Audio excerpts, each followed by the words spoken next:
நீ பாங்குடனே கருள் தரவே பழம் முதிரும் சோலையில பரஞ்சோதியாய் நின்றவன் பரஞ்சோதியாய் நின்றவன்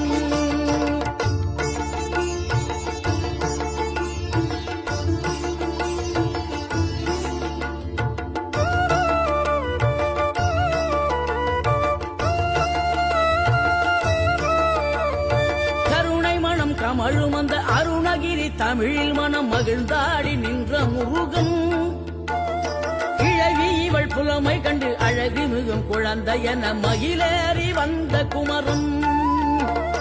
ஆதிசிவன் பிள்ளையன ஆனைமுகன் தம்பி என ஞான பழமான முதல்வன்